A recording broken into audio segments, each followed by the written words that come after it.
Madame, Monsieur, bonjour. La France est en deuil. Au moins 84 personnes ont perdu la vie dans la nuit d'hier à aujourd'hui sur la promenade des Anglais de Nice. Elles ont été fauchées par un camion qui a foncé dans la foule sur une distance de 2 km. 18 autres sont dans un état grave et des dizaines de blessés ont été transportés dans les hôpitaux de la ville. En Côte d'Ivoire, c'est aujourd'hui que le président Ouattara se rend à Kigali au Rwanda. Le chef de l'État va prendre part au 27e sommet des chefs d'État et de gouvernement de l'Union africaine. Sur la table, la succession de Dlamini Zuma, les dirigeants africains à la CPI, la guerre civile au Soudan du Sud, le terrorisme transnational et aussi l'impasse au Burundi. Alassane Ouattara sera de retour le 18 juillet prochain. Jérôme Kofi Aboula. 27e sommet de l'Union africaine à Kigali, un rendez-vous crucial en considération des défis auxquels doivent faire face les chefs d'État et de gouvernement de cette union, parmi lesquels le président de la République de Côte d'Ivoire, Alassane Ouattara, attendu ce vendredi dans la capitale rwandaise. Pour parler des enjeux de cette rencontre, d'abord l'élection d'un nouveau président de la Commission de l'Union. Plusieurs noms circulent déjà en ce qui concerne des candidats désireux d'être en compétition. Il s'agit du Sénégalais Abdoulaye Bathily, représentant spécial du secrétaire général de l'ONU en Afrique centrale, du ministre botswanais des Affaires étrangères Pelonomi Venson Mwatwa, de l'Ougandaise Speciosa Vandira Kazibwe, l'actuel envoyé spécial de l'ONU pour la lutte contre le sida, ainsi que du ministre équato-guinéen des Affaires étrangères Agapito Mbamokui. C'est donc l'un de ces prétendants qui, en cas de victoire, va succéder à la Sud-Africaine Nkosana Dlamini Zuma sur le départ. Aussi, un hommage spécial doit-il être rendu à la femme par les participants au sommet à travers la présidente sortante de la Commission de l'Union africaine. La conférence ayant choisi de plancher sur des sujets conformément au thème 2016, Année africaine des droits de l'homme, avec un accent particulier sur les droits des femmes. Il est fort probable que l'on accorde également une place de choix lors des travaux à l'intégration des peuples d'Afrique avec l'entrée en vigueur annoncée du passeport africain dans un premier temps réservé aux chefs d'État et ministres en attendant que cette mesure s'étende progressivement à l'ensemble des populations sur le continent. Et par rapport aux tensions conflictuelles encore visibles dans certaines parties de l'Afrique, il n'y a pas de raison que la rencontre de Kigali ne se préoccupe pas de la situation au Sud-Soudan et de la crise consécutive à la tenue de la dernière élection présidentielle au Burundi, pour ne citer que ces deux cas. Sachez que le ministre des Affaires étrangères du Burkina Faso est en visite de travail en Côte d'Ivoire. Il a échangé avec le chef de l'État. Les deux hommes ont parlé des projets de développement entre les deux pays et des préparatifs du 5e sommet de traité d'amitié et de coopération entre la Côte d'Ivoire et le Burkina Faso. Alpha Barry a aussi annoncé l'arrivée du chef de l'État burkinabé à Yamoussoukro le 28 juillet prochain, Marc Christian Kaboré, qui va participer au sommet du traité d'amitié et de coopération. Plus de 400 experts du secteur de l'énergie et de l'hydrocarbure ont réfléchi sur l'avenir du secteur. Cette réflexion se fait au cours d'un séminaire. Les travaux vont permettre de faire le bilan de la mise en œuvre de deux projets de développement identifiés pour la période 2012-2015 en vue d'élaborer des plans opérationnels 2016-2020. 3 nouveaux accords pour notamment la poursuite des investissements signés entre l'État et des opérateurs du secteur de l'énergie et des hydrocarbures, des actes à l'ouverture du 3e séminaire national pour estimer la quantité et la qualité d'énergie qui répondent à l'émergence de la Côte d'Ivoire. Il s'agit d'abord d'évaluer les performances de la politique énergétique nationale et sur la question des résultats satisfaisants entre 2011 et 2016. Au plan financier, le déficit cumulé de 270 milliards à fin 2011 a été totalement épongé à fin 2014. Au niveau des infrastructures de production, de transport et de distribution, la capacité totale installée s'est accrue de 44% pour atteindre 2000 MW en 2015. La production annuelle est passée de 6 000 gigawattheures à plus de 8 600 gigawattheures. Autre résultat de la réglementation et des récents investissements dans le secteur, la réduction du temps moyen de coupure d'électricité de 50 à 40 heures, la distribution et l'accès accru à l'électricité avec 4126 localités électrifiées en fin 2015 contre 2847 en 2011, une performance satisfaisante pour le gouvernement, mais insuffisante face à une demande annuelle d'électricité croissante de 10% depuis 2012, fait remarquer le Premier ministre. Le ministre avait prévu, et le gouvernement l'a suivi, d'atteindre 2000 MW en 2015. On l'a réalisé. L'objectif en matière d'électricité, c'est de faire en sorte qu'en 2020, on atteigne les 4000 MW, non pas seulement pour les besoins de la Côte d'Ivoire, mais aussi fournir les pays voisins. On a donné de plus de 6 000 milliards de francs CFA. Ça doit permettre de faire de grands investissements parce que le pays a besoin de plus en plus d'électricité, dans le cadre notamment de ce qu'on appelle le PRONER, le programme d'électrification rurale. Entre autres problématiques donc à traiter, l'efficacité et la transition énergétique, l'intensification du développement des infrastructures d'hydrocarbures, des questions qui mobilisent jusqu'à ce vendredi plus de 400 experts à Yamoussoukro. De l'énergie à l'économie, il n'y a qu'un pas, l'économie ivoirienne qui se porte d'ailleurs très bien avec toujours un taux de croissance moyen de 9% par an selon le 3e rapport de la Banque mondiale sur la situation économique du pays. Seul bémol, le marché financier en Côte d'Ivoire reste encore faible. Selon ce 3e rapport de la Banque mondiale, avec un taux de croissance de 9% en moyenne, la Côte d'Ivoire reste un des champions du continent africain. Toutefois, le pays doit améliorer sa compétitivité et sa gouvernance pour aboutir à plus d'efficacité et d'équité au niveau des ménages. Mais le système financier est une faiblesse pour la Côte d'Ivoire.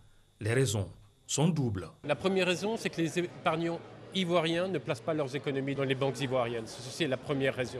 La deuxième raison, c'est que les banques, lorsqu'elles reçoivent l'épargne et les dépôts des Ivoiriens, n'octroient pas forcément du crédit aux entreprises privées. Ce rapport propose 3 pistes pour combler le retard. La première consiste à rapprocher les banques de leurs clients de manière à réduire les coûts de transaction et ainsi accroître l'inclusion financière. La deuxième piste concerne la diversification des acteurs du système financier.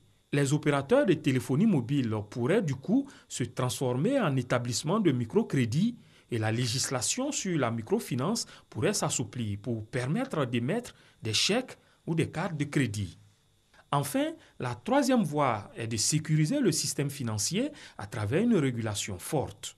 Face à ces questions brûlantes, le gouvernement est déterminé à mener une nouvelle vague de réformes. Une réforme globale du secteur financier, tant au niveau national que communautaire, pour le rendre plus intégré dans tous ses composants, notamment donc les banques, mais effectivement les assurances, les établissements de microfinance ainsi que les fonds de pension. Bien plus, l'avenir économique de la Côte d'Ivoire dépendra aussi en grande partie de sa capacité à générer des gains de compétitivité au sein de son appareil productif. En tout cas, si ces changements sont opérés, affirme la Banque mondiale, la Côte d'Ivoire peut gagner 2 à 5 points de croissance par an, ouvrant par la même occasion un boulevard vers l'émergence. La loi portant organisation du référendum a été adoptée à l'Assemblée nationale par les membres de la Commission des affaires générales et institutionnelles. Elle détermine les modalités de la tenue du référendum sur la révision de la Constitution. Le texte a été défendu par 3 membres du gouvernement. Le reportage de Michel Digri. Ce texte n'est pas le projet de constitution, mais plutôt celui qui définit les conditions d'organisation du référendum. Les équivoques ainsi levés, le ministre d'État Ahmed Bakayoko a présenté le premier chapitre du projet de loi portant organisation du référendum pour l'adoption de la future constitution ivoirienne. Ce chapitre qui indique que la commission électorale indépendante est chargée de l'organisation et de la supervision du référendum pour l'adoption de la Constitution, souligne qu'une seule question sera posée aux électeurs, à savoir, approuvez-vous le projet de Constitution proposé par le président de la République? Le second chapitre indique que la liste électorale pour le scrutin référendaire est celle de 2015 actualisée par la Commission électorale indépendante. Le dernier chapitre traite du contentieux électoral et de la proclamation des résultats définitifs. Les députés souscrivent à l'exposé des motifs. Le projet de loi est voté à l'unanimité en commission. La Constitution prévoyait donc le référendum, mais la Constitution même ne parle pas des conditions d'organisation de ce référendum-là. Donc cette loi vient combler ces vides juridiques-là elle définit les conditions d'organisation du référendum. Une étape est certes franchie, mais les regards sont déjà tournés vers l'avant-projet de constitution qui sera soumis au référendum. On attend que dans le laboratoire de nos érudits juristes constitutionnalistes qui ont été commis par le président de la République, qu'ils pondent, n'est-ce pas, cet avant-projet afin que nous nous prononcions là-dessus. Le texte viendra au Parlement pour être discuté et après il sera soumis au peuple. Je pense qu'avec ces 3 grandes étapes, nous avons un niveau de consultation qui permet une plus large adhésion de tous autour de ce texte, qui est un texte qui doit fédérer toute la nation. La situation mondiale des pêches et de l'aquaculture n'est pas reluisante. Le combat contre la pêche illicite en Côte d'Ivoire a été évoqué à Rome par le ministre des Ressources animales et halieutiques à la 32e session ordinaire du comité des pêches de la FAO. La FAO qui va produire un aide-mémoire sur les projets en cours en Côte d'Ivoire. Hugues Vébli. La situation de l'aquaculture et de la pêche en Côte d'Ivoire a essentiellement marqué cette séance de travail qu'a eu le ministre des Ressources animales et halieutiques avec le département des pêches de la FAO. Le nouveau projet de loi sur la pêche, les progrès réalisés dans l'application du code de conduite pour une pêche responsable, l'amélioration des statistiques de la pêche artisanale et continentale, la gestion et la prévention des pertes post-capture sont autant de questions abordées par les délégations de la FAO et de la Côte d'Ivoire. La FAO s'est engagée à produire un aide-mémoire sur les projets en cours afin d'intégrer les actions non encore prises en compte et formulées au cours de ces échanges. Dans le cadre de l'initiative bleue, nous avons 105 sites au niveau du littoral maritime. Nous avons 1350 sites au niveau continental. Et en ce qui concerne ces sites, certains méritent d'être aménagés pour permettre que les poissons y soient débarqués. Il y a eu des questions d'intérêt commun qui ont été évoquées et nous pouvons travailler ensemble. Nous serons aux côtés de la Côte d'Ivoire pour faire du développement de la pêche et de l'aquaculture en Côte d'Ivoire un exemple. Le ministre des Ressources animales et halieutiques repart du siège de la FAO et de Rome avec l'engagement de la FAO à soutenir les efforts de la Côte d'Ivoire dans le développement de son aquaculture et de sa pêche. Plus de 50 000 réfugiés ivoiriens vivent toujours en exil selon le HCR, le Haut Commissariat des Nations Unies pour les réfugiés qui est à la recherche de solutions durables pour les réfugiés ivoiriens en Afrique de l'Ouest. Alexis Ouedraogo était à l'atelier de réflexion. Objectif de cette réunion du Haut Commissariat des réfugiés, permettre aux acteurs intervenant sur les questions des réfugiés ivoiriens d'harmoniser leurs points de vue et finaliser une stratégie régionale. On a besoin de mettre en situation de confiance pour que les personnes reviennent. Cette situation de confiance est notamment été générée par le retour de personnalités qui effectivement témoignent du fait de le retour qui s'est fait sans ombrage, que le retour peut être garanti.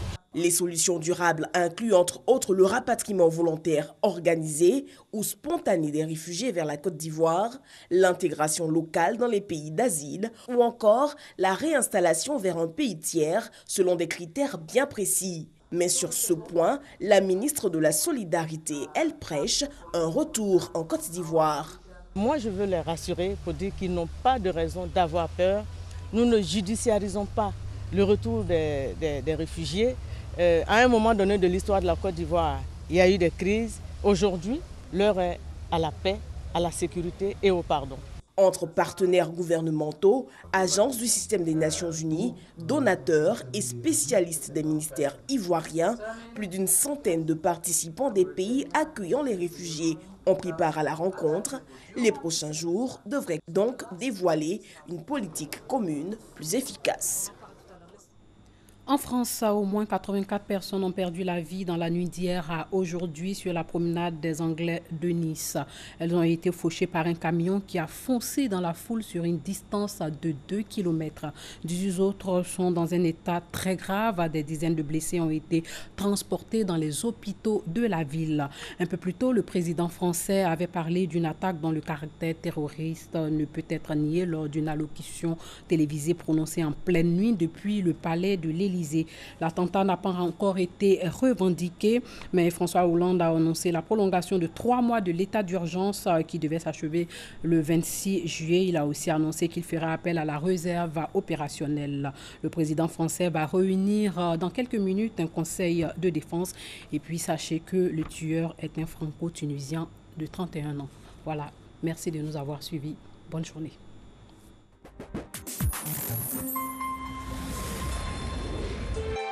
RTI 1, la chaîne qui rassemble.